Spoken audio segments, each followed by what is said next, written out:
All praises to Yahweh Bashim Yahweh Shai. Kahalayim La Yahweh Bashim Yahweh Shai. Double honors to the apostles and the elders of Great Millstone who rule well.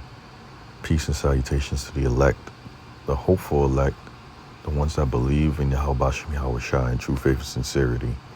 The lesson I'm going to get into today is about how they are vessels of gold and silver, but some of wood and earth, some of honor and some of dishonor, as is written right here. Now let's get into it. This is 2 Timothy 2:20. But in a great house, what's the great house? The nation of Israel. There are not only vessels of gold and of silver, that's the elect. They're the vessels of gold and silver. How are they gold? Because the scriptures tell you that gold is tried in the fire and acceptable men in the furnace of adversity. So when gold doesn't evaporate, so when gold hits that specific temperature, all right, all it does is melt. It melts, but you can still mold the gold into something, all right? And silver is the same way. It says, but also of wood and of earth, but because when wood is put into a fire of a certain temperature, if it's high enough, it'll completely disintegrate. All right, and that represents a man coming into the truth, and he suffers. All right. Matter of fact, let's prove that. It's Isaiah 48:10. This is Isaiah 48:10. Behold, I have refined thee, but not with silver. What does refining mean? Refining means to purge out, all right, all the impurities that is within something. For example, you have when you mine gold, you might have other minerals attached to it, so you have to purge it out with fire, and you have to refine it where it's pure gold.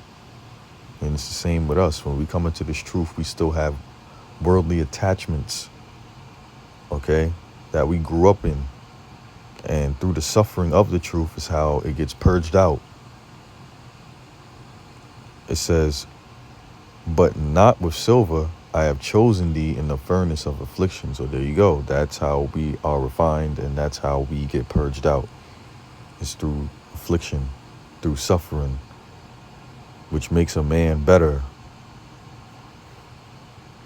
It says, but all back in 2 Timothy 2:20, it says, but in a great house there are not only vessels of gold and of silver, but also of wood and of earth, and some to honor and some to dishonor. You're right.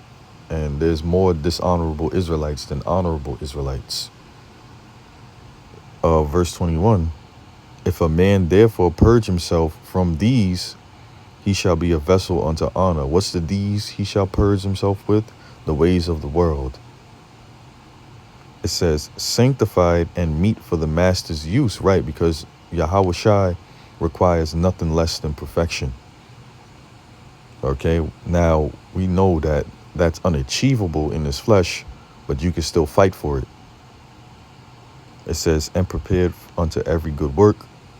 Flee also youthful lusts, but follow righteousness, faith, charity, peace with them that call on the Lord out of a pure heart. So this truth of ours is about sincerity.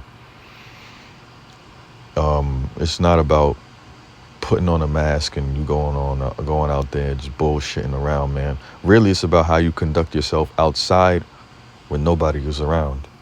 And the Apostle Paul just listed what you need to put on. You need to run away from these youthful desires and follow after righteousness, faith, brotherly love, and peace with them that call on the Lord. So that's the brotherhood. Verse 23, but foolish and unlearned questions avoid, knowing that they do gain the stripes. Right, so if it's not in the scriptures, if you can't answer it in the scriptures, then avoid it, because it's probably a vain imagination and it's foolish. All right, let's go to the next one. This is 1 Corinthians chapter 3, verse 9, verse 8. I'm going to start at verse 9. For we are laborers together. Who's the we? Us, that sacrificed our lives to come out and to do this work. We're laboring. Okay, we're building up the kingdom of heaven. It says, with the Most High, ye are the Most High's husbandry, ye are the Most High's building. What is a husbandry? A husbandry is a planter. Okay? It says, ye are the Most High's building, right? So we don't need a physical church. The Most High dwells within us if we're pure. Verse 10, according to the grace of the Most High, which is given unto me as a wise master builder, I have laid the foundation, and another buildeth thereon. All right, now let's get the precept on this. All right. This is Ephesians chapter 4.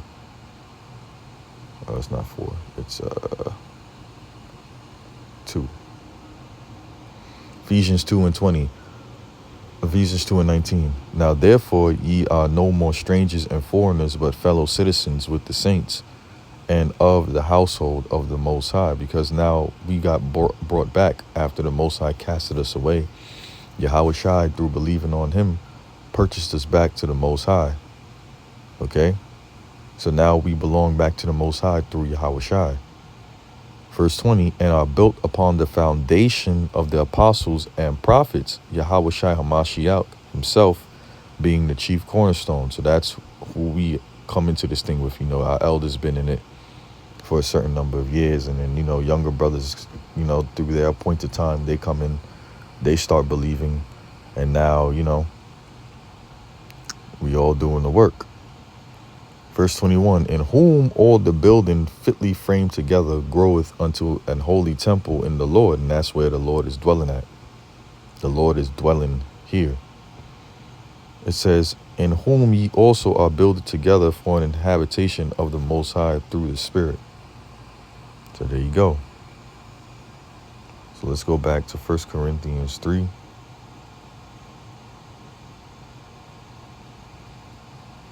First Corinthians 3.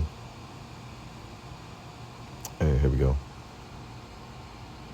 1 Corinthians 3:11. For other foundation can no man lay than that is laid, which is Yahweh Shai HaMashiach. Right, because he's the chief cornerstone. He's the one. Yahweh Shai is the one that holds everything together. Now, if any man build upon this foundation, gold, silver, precious stones, wood, hay, stubble, those represents, all right, the different levels of faith a man has, all right, when he comes into the truth. Some men are gold, some men are silver, some men are precious stones. Meaning what? When that furnace of affliction hits them, all right, they might waver, but they won't fall away. But some are wood, hay, and stubble, which means what? When that suffering or that affliction hits them, all right, they'll fall out. They'll get consumed and fall out. Because they weren't, all right, a part of the elect. Some might endure for 5 years, fall out, 10 years, fall out, 15 years, and fall out. But the ones that are gold, silver, and precious stones, all right, they will remain all the way until the end. Verse 13, every man's work shall be made manifest, for the day shall declare it. That's why it's important to do the work. It says, because it shall be revealed by fire, and the fire shall try every man's work of what sort it is. There you go. So that's how you know what type of man that is, man. Verse 14, if any man's work abide, which he have built thereupon, he shall receive a reward. What's the reward? Eternal life, the kingdom of heaven, salvation. If any man's work shall be burned, he shall suffer loss, but he himself shall be saved, yet so as by fire. Know ye not that ye are the temple of the Most High, and that the Spirit of the Most High dwelleth in you? There you go. So that's the point. Lord willing, you was edified. All praise to Yahweh Shai. Shalom until next time.